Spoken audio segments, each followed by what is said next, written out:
नमस्कार। बड़ी बहस मध्य प्रदेश में आपका स्वागत है। मैं हूं आपके साथ कीर्तिमान सिंह। मुख्यमंत्री डॉक्टर मोहन यादव की अध्यक्षता में मंत्री परिषद की बैठक राजवाड़ा में वंदे मातरम के गाने के साथ शुरू हुई।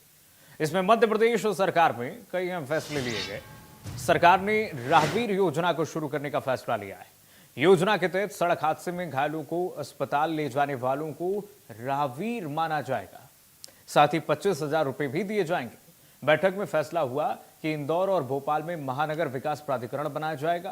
कैबिनेट की बैठक में हुए फैसले की जानकारी मंत्री कैलाश विजयवर्गीय ने मीडिया को दी। उन्होंने बताया कि 30 मई को पीएम नरेंद्र मोदी भोपाल आ रहे हैं, जहां पीएम मोदी 2 लाख महिलाओं को संबोधित करेंगे। महिला कामगारों के लिए औद्योगिक क्षेत्रों में महिला कर्मचारियों के लिए आवास बनाए जाएंगे। वहीं कैबिनेट मीटिंग के लिए पहुंचे मुख्यमंत्री मोहन यादव और मंत्रियों का मालवी पगड़ी पहना करके स्वागत किया गया। तस्वीरों में आप देख रहे हैं। इसके पहले माता अहिल्याबाई की प्रतिमा पर मुख्यमंत्री मोहन यादव ने माल्यार्पण किया। वहीं कैबिनेट की बैठक में शामिल होने के लिए मंत्री विजय शाह नहीं पहुंचे। ये सबसे बड़ा यहां पर तस्वीर देखने को मिली। उन्हें बैठक का एजेंडा भी नहीं भेजा गया। आज इसी मुद्दे पर विस्तार से चर्चा करेंगे, लेकिन उससे पहले कैबिनेट मंत्री कैलाश विजयवर्गीय ने क्या कुछ कहा है, आइए सुना देते हैं। उसके बाद आपको मुख्यमंत्री डॉक्टर मोहन यादव का भी बयान सुनाएंगे। महिला सशक्तिकरण के लिए जो कार्यक्रम केंद्र सरकार और प्रदेश सरकार के द्वारा किए जा रहे हैं, जिस प्रकार महिला कामगारों के लिए औद्योगिक क्षेत्र में उनके आवास की व्यवस्था केंद्र सरकार और राज्य सरकार के सहयोग से सभी औद्योगिक क्षेत्रों में महिला कर्मचारियों के लिए आवास बनाने का निर्णय आज कैबिनेट ने भी लिया है और माननीय प्रधानमंत्री जी इस विषय में विशेष रुचि ले रहे हैं, इसलिए केंद्र सरकार से भी हमें सहयोग प्राप्त हो रहा है। राहगीर योजना, जब कभी भी एक्सीडेंट हो जाता तो साधारणतया लोग देख के और आगे बढ़ जाते हैं। हमारे देश के प्रधानमंत्री को भी इसकी चिंता थी और हमारे प्रदेश के यशस्वी मुख्यमंत्री जी ने भी इस पर चिंता प्रकट की। मुझे कहते हुए गर्व है कि अब कहीं पर भी एक्सीडेंट होगा, जो भी राहगीर रोक कर उस घायल व्यक्ति को अस्पताल तक पहुंचाएगा या उसको प्राथमिक स्वास्थ्य केंद्र तक पहुंचाएगा, उसको 25,000 रुपये सरकार की ओर से मिलेंगे। उसको तत्काल 108 एम्बुलेंस पर फोन भी करना होगा। और ये राहगीर योजना निश्चित रूप से बहुत सारे लोगों की जान बचाने में बहुत महत्वपूर्ण भूमिका अदा करेगी। सनातन परंपरा के अनुसार किस प्रकार हमारी पुरातन परंपराएं थी, उस सब के विकास के लिए आज 2100 करोड़ रुपए का एक प्रावधान किया है, जिसमें वहाँ लोग प्रशिक्षण ले सकेंगे, वहाँ लोग रहकर अध्ययन कर सकेंगे, लाइब्रेरी होगी, वहाँ रिसर्च मतलब लोग शोध कर सकेंगे और एक ऐसा केंद्र बन रहा है वो, जो कि एक टूरिज्म के लिए भी बहुत अच्छा होगा। विशेषकर जो भारत की सनातन परंपरा को अगर जानना चाहता होगा तो दुनिया भर के लोग आकर वहाँ पर रह सकेंगे। तो उन सब के लिए छोटे हॉल, बड़े हॉल, मीटिंग हॉल, रहने की व्यवस्था, लगभग 1000 लोग वहाँ रह सकें, उस प्रकार की हॉस्टल भी बन रही है। वहाँ अलग अलग प्रकार की कुछ 5 स्टार टाइप कमरे बनेंगे, कुछ सामान्य कमरे बनेंगे। एक बड़ा संस्कृति केंद्र सनातन धर्म का वहाँ पर बनने जा रहा है। इसके लिए 2100 करोड़ रुपए आज कैबिनेट ने मंजूर किए हैं। वहीं माननीय प्रधानमंत्री जी भोपाल और इंदौर की, भोपाल से ही मेट्रो ट्रेन का भी लोकार्पण करेंगे, इंदौर और भोपाल, और साथ ही दतिया एयरपोर्ट और सतना का एयरपोर्ट, उन दोनों का भी वहीं से लोकार्पण करेंगे। अहिल्या महारानी के नाम पर हमने जो कैबिनेट करने का निर्णय किया था, हमें संतोष है हमारी कैबिनेट कल से सारी अधिकांश मंत्रिमंडल के साथ ही न केवल अहिल्या महारानी के जीवन के आधार पर निर्मित नाट्य को पूरा देख करके उनके जीवन के विविध प्रसंगों को समझने में, जानने में समर्थ हुए, बल्कि कल से आज सवेरे से भी होलकर साम्राज्य के लाल बाग के रिनोवेशन के नए प्रकार के उसी कलेवर में पहुंचाने के काम की शुरुआत के टूरिज्म के माध्यम से भूमि पूजन में भी शामिल हुए और आज राजवाड़ा में बैठ करके लगभग कई सौ साल बाद ये ऐसा मौका आया है कि मध्य प्रदेश सरकार ने अपने राजवाड़े के अंदर आज़ादी के बाद तो मध्य प्रदेश में पहली बार ऐसा मौका आया कि अहिल्या महारानी के इस नगरी में राजवाड़े में बैठकर मध्य प्रदेश सरकार ने कई जनहितैषी, दूरगामी और कई शताब्दियों तक वाले निर्णय लिए। जैसे उदाहरण के लिए मेट्रोपॉलिटन सिटी की कल्पना भोपाल और इस इंदौर उज्जैन परिक्षेत्र में लगभग 5 जिलों के आधार पर ये और 5 जिलों की वो, ये कल्पना ही है पूरे अपने आप। और चलिए इस मुद्दे पर विस्तार से चर्चा करते हैं। हमारे साथ दो मेहमान जुड़ रहे हैं। योगेश गुप्ता जी हैं, बीजेपी के प्रवक्ता। योगेश जी, बहुत स्वागत है आपका इंडिया न्यूज़ पर। हमारे साथ हिमानी सिंह जी हैं, प्रवक्ता कांग्रेस पार्टी की। हिमानी जी, बहुत स्वागत है आपका इंडिया न्यूज़ पर। सबसे पहले योगेश जी आपका रुख करेंगे। योगेश जी, बहुत अच्छी सौगातें प्रदेश की सरकार ने दी है मध्य प्रदेश की जनता को, और कहीं ना कहीं एक अच्छी तस्वीर और बहुत खूबसूरत तस्वीर सामने आई। ये तस्वीर, इसका जरा संकेत बताइए, बीजेपी क्या संकेत देना चाहती है? एक तो विजय शाह इस बैठक में, इस कैबिनेट की बैठक में नहीं आए, और साथ ही साथ भगवा पट्टा लगा करके बैठक, क्या संकेत दे रहा था योगेश जी? देखिए कीर्ति जी, सनातन को सहेजते हुए सनातन संस्कृति, रोजगार, पर्यटन, औद्योगिकरण को लेकर जो बहुउद्देशीय योजना माननीय मुख्यमंत्री डॉक्टर मोहन यादव जी ने आज प्रदेशवासियों के समक्ष रखी है, मेट्रोपोलियन विकास प्राधिकरण की, जिसके 2 कमेटी में वो स्वयं चेयरमैन होंगे, साथ में प्रमुख सचिव होंगे। तीसरी कमेटी में माननीय नगरीय प्रशासन मंत्री के साथ साथ जनप्रतिनिधि, नगरीय निकाय और नगर निगम के जनप्रतिनिधि शामिल होंगे। कहने का तात्पर्य है कि बहुउद्देशीय योजना, ये विकसित भारत 2047 के मद्देनजर मध्य प्रदेश को भी भारत के अग्रणी राज्यों में विकसित भारत के योगदान के संकल्प हेतु ये डॉक्टर मोहन यादव सरकार की परियोजना है, जिसमें हमने किसानों से लेकर महिला उत्थान को लेकर, युवाओं के रोजगार को लेकर, आवासों को लेकर महिलाओं के लिए, और प्रधानमंत्री आवास योजना के अंतर्गत, मुख्यमंत्री आवास योजना के अंतर्गत स्वच्छता मिशन, मुख्यमंत्री स्वच्छता मिशन के अंतर्गत, जिसमें 227 करोड़ की धनराशि का प्रावधान रखा है। स्वास्थ्य सेवाओं के लिए एमवाई हॉस्पिटल, जिसमें 773 करोड़ रुपए का प्रावधान इसलिए किया गया कि वर्तमान जो व्यवस्था है एमवाई हॉस्पिटल की, उसको दोगुनी किया जाए, दुगना स्वास्थ्य सेवाएं प्रदत्त की जाए। रीवा के हॉस्पिटल के लिए 321 करोड़ रुपए की राशि स्वीकृत की गई है। इसी प्रकार ओंकारेश्वर में उद्यत जो सांस्कृतिक केंद्र है, उसके लिए 2100 करोड़ की धनराशि। नहीं, ठीक है सर, ये जो सौगातें हैं वो तो हम बता ही रहे हैं, दर्शकों को बता रहे हैं कि क्या क्या आज कैबिनेट की बैठक में निर्णय लिए गए। मेरा सवाल ये था सर कि संकेत क्या, जिस तरीके से भगवा पट्टा डाल करके पूरी कैबिनेट बैठी हुई थी, और साथ ही साथ बीडी शर्मा कह रहे हैं कि विजय शाह के न आना उनका निजी कारण हो सकता है। देखिए, माननीय अध्यक्ष जी का जो कथन है उसी को आप अपने उसमें लीजिए रिपोर्टिंग में, क्योंकि मैं उसके लिए अधिकृत व्यक्ति नहीं हूं, एक बात। हाँ। दूसरा, भगवा से कोई आपत्ति है क्या? भगवा तो हमारे देश की शान है।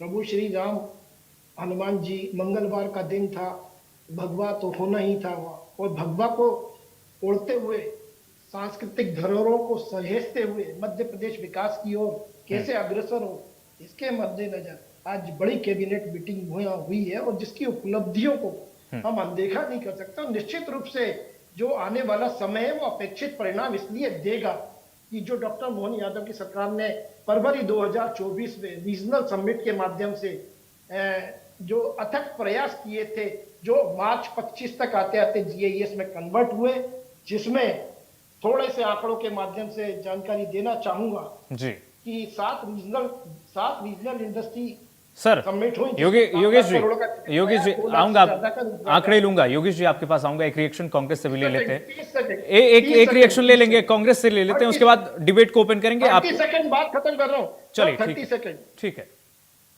है ना। इसी प्रकार जीआईएस में 30,77,000 करोड़ का निवेश आया, 13 लाख से ज्यादा रोजगार के अवसर सृजन हुए, 238 यूनिटों को 508 हेक्टेयर भूमि का आवंटन हुआ, इनमें 12,700 करोड़ रुपए का खर्च हो चुकी है धनराशि, और 17,000 लोगों को रोजगार भी मिल चुका है। कहने का मतलब यह है कि हम जो कहते हैं वो कर रहे हैं और करके दिखाएंगे। हम कहते बात में पहले उसको मीडिया के समक्ष रखते हैं, मध्य प्रदेश की जनता के समक्ष रखते हैं। जिस प्रकार कल से प्रमुख समाचार पत्रों में ये मेट्रोपोलियन विकास प्राधिकरण की परियोजना को प्रकाशित ही इसलिए करवाया गया था कि इस पर रायशुमारी की जाए, और तत्पश्चात आज कैबिनेट ने अपने निर्णय लिए हैं। तो हम जो कह रहे हैं वो कर रहे हैं। ठीक है, जो कह रहे हैं वो कर रहे हैं। हिमानी जी कैसे देख रही हैं, कैबिनेट की बैठक में तमाम फैसले लिए गए हैं और अहम फैसले लिए गए हैं।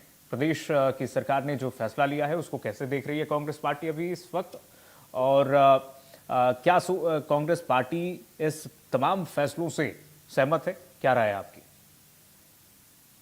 क्योंकि जी कैबिनेट की बैठक इसलिए होती है कि कुछ निर्णय लिए जाएं, पर इस बैठक के बारे में हम हर बैठक के बारे में डिबेट करने नहीं बैठते। ये डिबेट इसलिए करने बैठे हैं आज की कैबिनेट की बैठक में, क्योंकि ये एक अलग स्थान पर एक अलग परिप्रेक्ष्य में की गई थी। तो इसके बारे में अगर हम बात करेंगे तो ये बात है कि बिल्कुल योगी जी ने सही बोला। ये लोग कह पहले देते हैं, पता पहले से सूचनाएं दे देते हैं, डिबेट होने लगती है, प्रशासन पूरी तरह प्रचार होने लगता है। और नहीं, बीजेपी कह रही है जो कहते हैं वो करते भी हैं, और वो धरातल पर दिख भी रहा है, ये कह रही है बीजेपी। प्रोजेक्ट वापस ले लिया गया था, आ रही थी मैं वहीं पे, मैं पूरी बात अपनी बोलूंगी। तो बहुत सारी चीजें हैं, यू टर्न वाली सरकार है, चाहे केंद्र की हो चाहे मध्य प्रदेश की हो, जो कहते हैं वो नहीं करते हैं। चाहे आप लाडली बहना की बात ले लीजिए, चाहे आप स्मार्ट सिटी प्रोजेक्ट को ले लीजिए, आप मेट्रो प्रोजेक्ट को ले लीजिए कि 2023 की विधानसभा चुनाव से पहले शुरू हो जाना चाहिए था, और अब 2025 चल रहा है, मतलब लगभग 2 साल लेट हो चुके हैं हम इसके लिए। और अभी भी ऐसा कहीं दिखाई नहीं दे रहा कि हम बिल्कुल ऐसे मतलब आजकल परसों में हम इसको शुरू करने जा रहे हो।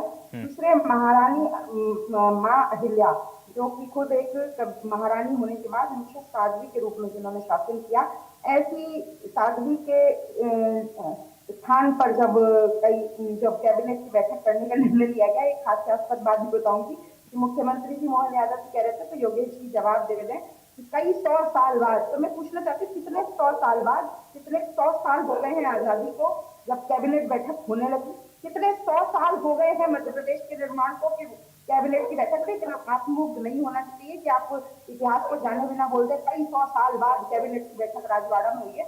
राजवाड़ा होलकर राजवंश का केंद्र था, उनकी राजधानी थी, और वहां पर उनकी दरबार लगा करते थे। तो कई 100 साल हुए नहीं है, मध्य प्रदेश का निर्माण हुए और राजधानी को प्राप्त हुए, तो इतना भी आत्ममुग्ध होने की जरूरत नहीं है। तो जो माँ अहिल्या साध्वी होने के, महारानी होने के बाद साध्वी के रूप में रहती थी, वहां पर आज कैबिनेट की बैठक में सभी अपने आप को बिल्कुल, आप जो फोटो देखेंगे तो पूरे राज्य की ठाट बाट के फोटोज आप देखेंगे। उसके बाद जो माँ अहिल्या, जिनके बारे में आपको अभी बीबी शर्मा जी ने क्लियर कर दिया कि हमारी तरफ से भी विजय शाह को बुलाने में कोई रोक नहीं थी, उनके निजी कारण की वजह से नहीं आए। वो माँ अहिल्या जिन्होंने अपने बेटे को अपनी जनता के शिकायत पर रथ के नीचे मरने के लिए डलवा दिया था, वो माँ अहिल्या को उसमें ये कैबिनेट बैठक करते हैं, इस तरह के बयान कर देते हैं अपनी देश के बेटी के एक अपराधी को कि वो अपने कारण से नहीं आए, हमने तो बुलवाया था हमको। तो आपको कहीं ना कहीं अगर माँ अहिल्या को चुनना था तो सबसे पहले उनके सिद्धांतों का अनुसरण करना था।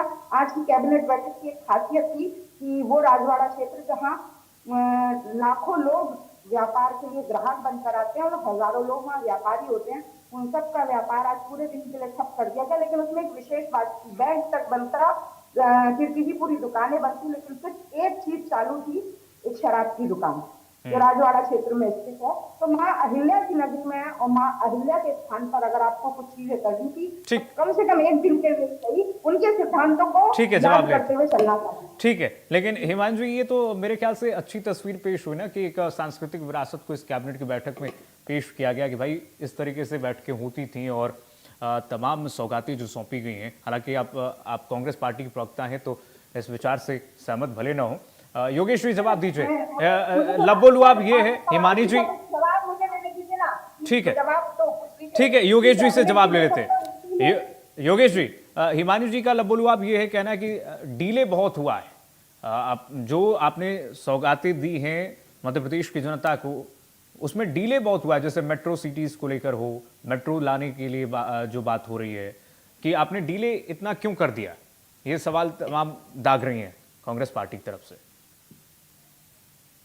देखिए कीर्तिमान जी, बात का बतंगड़ बनाना और काम करके दिखाना, ये दोनों अलग अलग बातें हैं। इन्होंने विजय शाह जी को लेकर महारानी अहिल्याबाई के माध्यम से उसको टारगेट किया। मैं हिमानी जी से बड़ी विनम्रता से पूछना चाहूंगा, अब महारानी अहिल्याबाई के आदर्शों का अनुपालन हम सबको करना चाहिए। डॉक्टर मोहन यादव जी की कैबिनेट ने न केवल कल उनकी प्रदर्शनी का उद्घाटन किया वरन उनसे जुड़ी नाट्य प्रस्तुतिका को भी बड़ी गंभीरता के साथ देखा, जिसमें उनके अश्रु तक निकल गए। आज की कई प्रमुख समाचार पत्रों में इसका उल्लेख था। तो डॉक्टर मोहन यादव जी अपनी गंभीरता के साथ काम कर रहे हैं, लेकिन कांग्रेस पार्टी जो नैतिकता की लगातार पिछले एक हफ्ते से बात कर रही है, मैं पूछना चाहूंगा क्या दुष्कर्म और बलात्कार करने हिमान जी आऊंगा आपके पास आरोपी उमंग सिंघार को कांग्रेस पार्टी नेता प्रतिपक्ष के विजय शाह पद से हटाएगी? क्या आ रहा हूं हिमान जी, आ रहा हूं। प्रदेश अध्यक्ष, आपके बीच में नहीं बोला था मैं, आपके बीच में हिमानी जी आऊंगा आपके पास। मेरा आपसे निवेदन है, आपके बीच में नहीं बोला था। बोलिए। क्या प्रदेश कांग्रेस अध्यक्ष जीतू पटवारी जी जो महिलाओं में रस और चाशनी ढूंढते हैं, हिमानी जी आऊंगा आपके पास, रस और चाशनी ढूंढते हैं, क्या वो इस्तीफा देंगे? आप महिला सम्मान की बात करते हो, पहले अपने गिरेबान में तो झांको, पहले अपने गिरेबान में झांको और महिला सम्मान की रक्षा हेतु जीतू पटवारी जी को कांग्रेस अध्यक्ष पद से इस्तीफा देना चाहिए और नेता प्रतिपक्ष के पद से उमंग सिंघार को इस्तीफा देना चाहिए। ये आप इस प्रकार बौखलाने से सच नकारा नहीं जा सकता। सत्य मेरे बेटे, सत्य मेरे बेटे, सत्य मेरे बेटे, शर्म तो आपको आना चाहिए, शर्म आपको आना चाहिए कि एक दुष्कर्मी आपकी पार्टी को लीड कर रहा है, एक दुष्कर्मी आपकी पार्टी का हिमानी जी शर्म आना चाहिए। एक मिनट योगेश जी, एक मिनट शर्म आना चाहिए योगेश जी, एक मिनट। ये आरोप हम नहीं, योगेश जी आ रहा हूं आपके पास। योगेश जी की धर्म पत्नी ने ये आरोप लगाया। योगेश जी और भाई योगेश जी पटवारी जी आ रहा हूं बस आपके पास। सार्वजनिक रूप से महिलाओं में रस और चाशनी ढूंढते हुए नजर आए। ठीक है, तो इन दोनों प्रमुख नेताओं को पहले इस्तीफा देना चाहिए।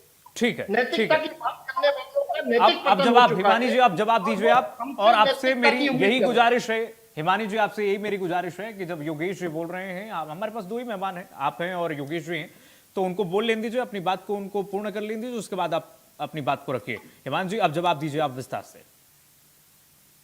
पहली बात तो ये कि बहुत गुनाह किया है अभी योगेश जी ने कि आपने कर्नल सोफिया कुरैशी के अपराधी को किसी भी व्यक्ति से कंपेयर करने की जो आपने गलती की है उसके लिए आपको क्षमा मांगनी चाहिए। और किसी भी नहीं, आपसे भी अनुरोध करूंगी कि आपको भी टोकना चाहिए था कि कर्नल सोफिया कुरैशी कोई आम महिला नहीं थी, वो आपकी मेरी सबकी बहन थी, हमारा स्वाभिमान है। अगर हम ऐसी महिलाओं के स्वाभिमान के लिए नहीं वो तो कह ही रहे हैं, बीजेपी तो कह रही है, बीजेपी का ऑफिशियल स्टेटमेंट है हिमानी जी की कार्रवाई उन पर होगी। मुख्यमंत्री मोहन यादव ने मंचों से कहा है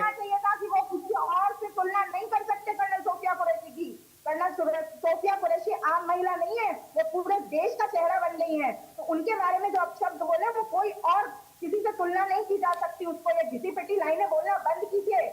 जवाब लीजिए। लेकिन हिमानी जी नहीं हिमानी जी, इसमें बीजेपी की तरफ से ऑफिशियल स्टेटमेंट है कि भाई कार्रवाई हो रही है और जांच चल रही है। मुख्यमंत्री ने भी कहा है कि भाई विजय शाह पर कार्रवाई होगी। उधर केंद्र आला कमान से उनको तलब किया गया, वीडी शर्मा ने उसी दिन उनको तलब किया और कार्रवाई तो बीजेपी कर रही है। ये बीजेपी का ऑफिशियल स्टेटमेंट है। मतलब क्या कोई एक एक अक्षर रोज लिखा जा रहा है, क्या कार्रवाई हो रही है आप बताइए मुझे, डिस्क्राइब बताइए क्या कार्रवाई हो रही है? योगेश जी बताइए। भारतीय जनता पार्टी की तरफ से क्या कार्रवाई की गई है विजय शाह के ऊपर? जो भी संज्ञान लिया गया वो हाईकोर्ट जहां तक कोशिश की गई ठीक है, बताने की कोशिश इसका की जवाब गई। ले लें रिपोर्ट हिमानी जी, इसका जवाब ले लें। मैनिपुलेट करने की बात हो कि बिल्कुल नीचे। ठीक है योगेश जी। देखिए कीर्तिमान जी, बड़ी विनम्रता के साथ, पहली बात तो कि हम चैनल पे बहस करने बैठे हैं, लड़ने झगड़ने नहीं बैठे, एक बात। दूसरी बात, कर्नल सोफिया और विंग कमांडर व्योमिका सिंह हमारे देश का गौरव है, हमारी माँ बहन बेटी से ज्यादा बढ़कर, और माननीय प्रधानमंत्री जी ने उनको फ्रंट मोर्चे पर लाकर अपनी इस बात को प्रमाणित किया है कि महिला सशक्तिकरण के लिए भारतीय जनता पार्टी और मोदी सरकार कितनी प्राथमिकता के साथ काम कर रही है, एक बात। दूसरी बात देखिए, ये बीच में बोलती है, यही गलत बात है। मैंने हमारे पास 4 मिनट बचे हैं। योगेश जी आप 2 मिनट, हिमानी जी आप 2 मिनट। हाँ योगेश जी बोलिए। हाँ, तो मेरी बात आ जाती। हाँ, बाकी मैंने किसी अन्य से तुलना नहीं करी। जिस अन्य को बोल रही है वो एक प्रदेश कांग्रेस के अध्यक्ष हैं जीतू पटवारी, दूसरे नेता प्रतिपक्ष उमंग सिंगार, वो कांग्रेस के बड़े नेता हैं। ये दोनों टॉप लीडर आज एक हफ्ते से मीडिया में चर्चित हैं, इसीलिए मैंने इनका उल्लेख किया। तीसरी बात विजय शाह जी के ऊपर आता हूँ। कंक्लूड कीजिए। देखिए, उन्होंने सार्वजनिक रूप से माफी मांगी, लिखित में मांगी, हाई कोर्ट ने स्वतः संज्ञान लिया, उच्चतम न्यायालय में प्रकरण गया, क्योंकि मामला न्यायालय में है इसलिए प्रदेश भाजपा संगठन का दखल न्यायोचित नहीं है। जब मामला न्यायालय में है तो न्यायालय के आदेश की प्रतीक्षा कीजिए। डॉक्टर मोहन यादव और माननीय ईडी शर्मा जी ये अभिकथन कर चुके हैं। ठीक है उच्चतम न्यायालय और हाईकोर्ट हिमानी जी मानता हूं कि आप विपक्ष में हैं, मानता हूं हिमानी जी विपक्ष में है, कांग्रेस पार्टी विपक्ष में है, लेकिन सरकार ने जो आज फैसले लिए हैं मध्य प्रदेश की जनता के लिए, आपको मानना पड़ेगा कि सराहनीय है। हटकर बात कर रही है, ये फैसले लेना उनकी आदत है और ये लोग इस तरह के हाइलाइट्स और न्यूज बनाने के लिए ही जाने जाते हैं। जिस तरह का उत्सव मनाया गया जिसमें लोगों का नुकसान हुआ, कुछ लोग दिहाड़ी व्यापारी होते हैं जिनके घर में शाम को खाना तब बनता है जब वो दिन भर कमाते हैं, उन सबके विषय में सोचना चाहिए था। शराब की दुकान खोलकर सारे व्यापार बंद करवाना माँ अहिल्या का सरासर अपमान है। और जिस तरह से अभी योगेश गुप्ता जी प्रोटेक्ट कर रहे हैं विजय शाह को, वो भी एक बहुत बड़ी बात है। और सबसे बड़ा अपराध जो इन्होंने अभी डिबेट में बैठकर किया कि उन्होंने जो सेना का शौर्य था, सेना का निर्णय था, कर्नल सोफिया, अरे देखिए ना कितनी अच्छी सौगातें सौंपी गई हैं।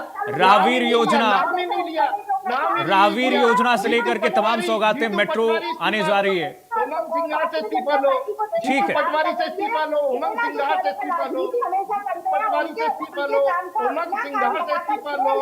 सेना तो हमारे को गौरवान्वित कर रही है, हम हमारी भारतीय सेना के ऊपर गर्व करते हैं। आज विश्व की तीसरी सबसे बड़ी सेना है। माननीय मोदी जी के नेतृत्व में सेना ने जो शौर्य प्रदर्शन किया है, अरे हिमानी जी बीजेपी तो कह रही है सेना के शौर्य पर गर्व है उनको, तिरंगा यात्रा निकाली जा रही है बीजेपी की तरफ से पूरे देश भर में। कांग्रेस हमेशा आपत्ति उठाती रही है, कांग्रेस की आपत्ति को दरकिनार करते हुए भारत की सेना पर पूरी 140 करोड़ विषयांतर कर रही है, लिख पढ़कर चलिए टॉपिक पर बोलेंगी नहीं, टॉपिक पर बोलेंगी। चलिए ठीक है, ऐसे दोनों लोग की आवाज नहीं जा रही है। योगेश जी आपका और हिमानी जी आपका अपनी बात रखने के लिए, अपनी पार्टी का पक्ष रखने के लिए बहुत शुक्रिया आप लोगों का, दोनों लोगों का। लेकिन हिमानी जी आपको ये मानना चाहिए कि देखिए इस वक्त जो मध्य प्रदेश की जनता को सौगात मिली है वो जाहिर सी बात है मध्य प्रदेश की जनता इसके लिए आशान्वित थी और इसकी मांग हो रही थी। और बीजेपी ने कभी नहीं कहा कि सेना के शौर्य पर उनको गर्व नहीं है। इसलिए तो देखिए भारतीय जनता पार्टी इस वक्त तिरंगा यात्रा निकाल रही है और सेना के शौर्य को इस वक्त जिस तरीके से राजनीति में निकाला जा रहा है वो कहीं कतई नहीं होनी चाहिए। और सेना के शौर्य पर सबको अभिमान होना चाहिए, गर्व होना चाहिए, इससे सेना का मनोबल बढ़ेगा। चलिए फिलहाल के लिए बस इतना ही, खबरें लगातार जारी है, देखते रहिए इंडिया न्यूज।